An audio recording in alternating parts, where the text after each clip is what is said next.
پێم بۆیە میوانداری بەڕێز نادر سعدونمان کردووە ڕاوێژکاری ئابووری و شارەزای ئابووری سووریە لە ستۆدیۆ میوانیەمە. بەڕێز نادرم کاتت باش بەخێر. زۆر سپاس، ڕۆژتان باش. زۆر باشتر بۆیەوەش بەخێر هاتن. بەڕێز نادر، ئەوەی ئەیبینین ئێستا وێرانبوونی ژێرخانی ئابووری سووریە هەتا داهاتووی سووریەش لە ڕووی ئابووری و ئەوە هیچ مرۆیەڵێ ماڵ ئەگەر ماڵیش بڕوا سەر بمێنێ باشە، بەڵام ئەوان سەر و ماڵیشیان تیا چوە چونکە ژمارێکی زۆر لە خەڵک بوونە قوربانی لە 2011. ئێستا پێویستی بە چییە وڵاتە؟ ینی چۆن بنیاد بنرێتەوە؟ ئەگەری ئەوەی هەیە ینی تروسکایەکی تایە بۆی ئابوووریەکەی بنیاد بنرێتەوە یاخود بۆ ئابوووریە بێت چی بکرێت؟ وای زۆر سپاس. پاش ڕوخانی ڕێژیمی بەشار ئەسەد لە بڕواری 2024 بەڕاستی حکوومەتێکی نوێ هات هیچ پلانی نییە.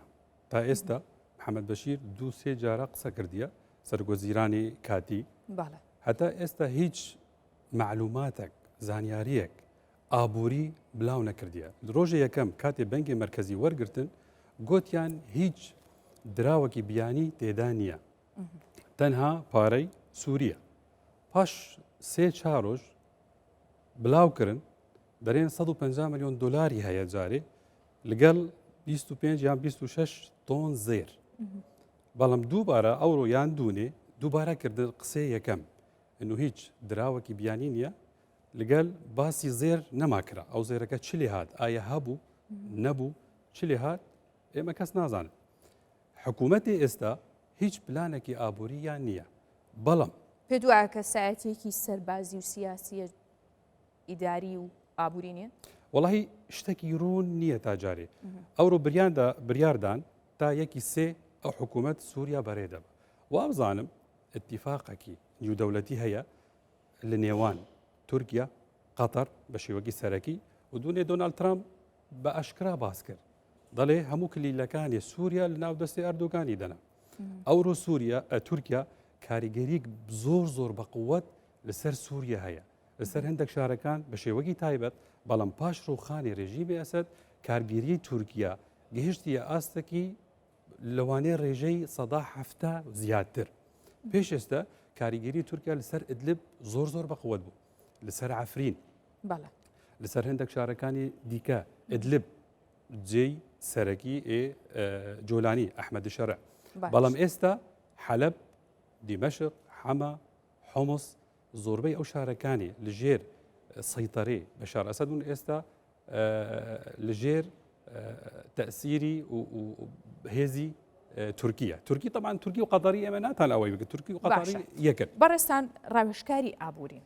ئێستا بازرگانێک بۆ بەرهێنێک پرسیارە لەیەکە ئەتوانێت بچێ سەرمایەکەی لە سووریا وەگەڵ زۆر باش دەستخۆش. ئێستا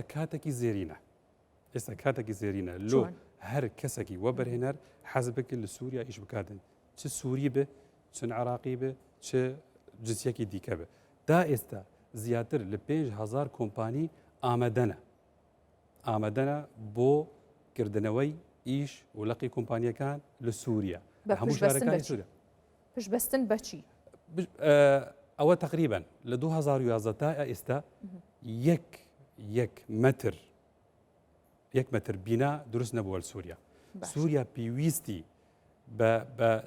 بە لەوانەیە زیاتر لە 9 ملیۆن خانوو یان شوقا یان ئەوە لۆ ئەو کەسانەی پەنابەر بوو لە تورکیا زیاتر لە 1,5 ملیۆن لەوانەیە لە تورکیا بن. ئەوانە هەموو دەگەڕێنەوە سووریا، ئەوانە هەموو ساحبکارن، ئەوانە هەموو ساحب کۆمپانینە. ئەوانە باشە لەژێر ڕۆشنایی ئەم حکوومەتە نوێی کە کار بەڕێەکات ئەتوانرێ ئەم ڕیسکە بکرێت؟ وەڵاهی بەرائیە من وابزانم دەتوانن. تعلیماتێکی دیار هەیە بۆ ئەحمەد شەرع ئەو گروپەکانی لەگەڵ ئەحمەد شەرع هیچ تەدەخلی ئیشی بازرگانی وەبەرهێنەران مەکن. دیارە باشە و سێکتەرانەی کە ئەکرێ وەبەرهێنانی تیا بکرێت کام سێکتەرانن زیاتر؟ بنیان ئاوەدانکردنەوە باشە تەواو لەوانێ 3 ملیۆن سووری لە ناو ئەو وڵاتانی تورکیا، ئوردون، لوبنان، عێراق، هەرێمی کوردستان ئەوانە بگەڕنەوە سووریا. پێویستی ئەو 3 ملیۆن کەس پێویستی بە بنیانکردنەوەیە. ئەوە یەک. دوو بواری تەندروستی، هیچ دەرمانێک نییە، هیچ معمەلێکی دەرمانی تاواو بە کواڵەتی باشی نییە. ئەوە دوو. بواری خۆراک، هیچ معمەلێکی خۆراک لە سووریا نەماوە. البوارێک کەلوبەلی ڕۆژانێ لە بواری ئەلکترۆنیات زۆربەی بوارەکان سووریا ئەوە خاتون لە 2011 تا ئێستا سووریا $1 لێ سەرف نەبووە ژێرخانێکی خراپ جادەوبان نییە هیچ بەردەک نییە هیچ تۆنێلێک نییە ئەو سەدا شێت لە سووریا هاتیە ڕوخاندن لە 2011 تا ئێستا ئەوە پێویستی ئەوەیە نوێکردنەیە پێویستی پێ دوای هیچ وەبەرهێنێکی بیانی بێوێت ڕیسک بە سەرمایەکەی بکات و وەبەرهێنان بکات لە سووریا؟ بەڵێ هەنا لە تورکیا هەفتەیەک پێشەسا گەورەترین پێش شەریکەی لە بواری شمێنتۆ ئاسن عقارات خانوبەر ئەوانە پشکیان 110 زیاد بوون لەبەر کۆمپانیای تورکی طبعاً گەورەترین پێش کۆمپانی پلانیان هەیە داخلی ناو بازاری سووریا ببن باشە لەگەل هەندێک کۆمپانیە قەتەری هەنا کۆمپانیای قەتەری زۆر کەواتێ سەر یەکەم موتەی خۆت کەوتە ئێستا سیاسەتەکە زیاتر 170 بەدەست قەتەری یاخوبا بڵێن ئیمارات قەتەر و تورکیا ئەمانە و تورکیا لەبەر ڕۆشنایی ئەوە نییە کە ینی سەرمایەدارانی ئەم ناوچانە ئەیانەوێ بچن لە وەبەرهێنان وڵی وەکی منۆ جەنابەت باس کرد تعلیمات واضح هەنا تەدەخلی شەریکاتە مەبن تورکیا ئەو شەر هەموو دروست کردیە لەبەر مەسلەی ئابووری زیاتر نەک مەسلەی طبعاً ئەوی ئامانجێکی دیکە هەیە مەسلەی حەلەب ئەردوگان باس کرد گوتی ئەردوگان لە مێژ ئەوەی مێشکی لەسەر هەندێک شاری سووری هەیە مەقسەدی حەلەبە باشە حەلەب گەشتە بۆ ئاستێکی پێدەگوتن سین شەرق الأوسط باشە ئەوڕۆ حەلەب منافسێکی زۆر گەورە بوو لە تورکیا لە مەسلحاتی تورکایە حەلەب تێک بداتن سەیطەڕی لەسەر حەلەب بکاتن گەورەترین شاری پێشەسازی حەلەبە هیچ نەبوو لە حەلەب دروست نەدەکرا یعنی گەشت سووریا گەشت ئاستێکی یا 10-12 ساڵ پێشێستا تا سەیارە دروستکردن فەوڕۆ وەبەرهێنەر دەبی هەندێک وەبەرهێنان بێ ریسک نییە بەڵام گەورەتری قازانج ئەگەر ریسکە بیتن ئەگەر ریسک نەما قازانجەکە باشە ئەی ژێرخانێکی ئەو توی هەیە سووریا کە وەبەرهێنەران لە ڕووی یاسایی و ڕێنماییەوە بیانەوێ بچن بۆ ئەوێ بەداخەوە تا ئێستا هیچ یاساکی واضح نییە حکوومەتی محەممەد بەشیر دەرێ دستوری سووری یاسای سووری قەدیم نەماوە بەڵام دستوری نوێ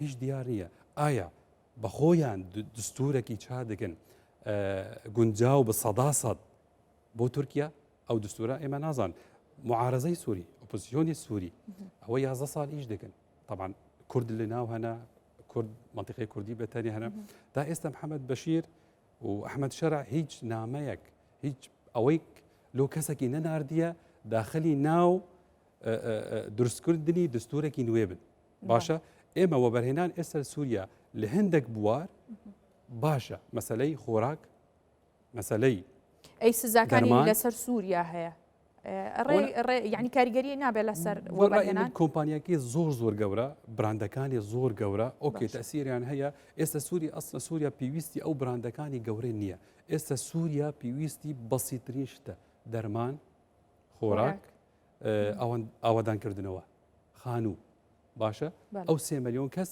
پێویستی ئەو سێ شتێ ڕۆژانین لەگەڵ نەفتە گازە بانزینە ئەو شتانە لەگەڵ سەیارە لە 2011 یەک سەیارە داخلی سووریا نەبووە مودێلەکانی سەیارە لە سووریا هەموو لە پێش 2011 هەندێک بوار هەنە ئێستا کاتێکی زێرینە لۆ وەبەرهێنان ئەو بوارەکان بەڵام ئێستا ئەتوتاوەرەکی 100 تابق 100 قات لە دیمەشقدانێت طبعا مەترسیەکی زۆر گەورەیە هەندێک بوارەکان ئێستا خەتەرن بەڵام زۆربەی بوارەکانی ئەوی پێداویستی ڕۆژانێ ئێستا کاتێکی زێری طبعا ئێمە ئێستا ئەوە تقریبا پاش ڕوخاندنی نظامی ئەسەد نێتۆرکێک مەدانایە لەگەڵ بزنسمانی عراقی ینی سووری عراقی نێتۆرکەکە ئەو کەسانەیە حەزیان لێیە بزنسمانی عراقی چ کورد بچێ ئەوە حەزیان لێیە معلومات لە بوارێکی تایبەت لە سووریا وەربگرن بۆ وەبەرهێنان یان بازارکردن یان ناردنی گەلوپەلی ئەوانە ئەو شتمان مە دروست کرێ الحەمدولە ینی لەوانێت تا ئێستا زیاتر لە 35 وەبەرهێنەری عێراق بەشداری ئەو نێتوەرکەمان بووە بەڵێ بەڕێز نادر سعدون ڕایشکاری ئابووری و شارەزای ئابووری سووریا لەگەڵمان بوو سپاس بۆیە بەخێر هاتن زۆر سپاس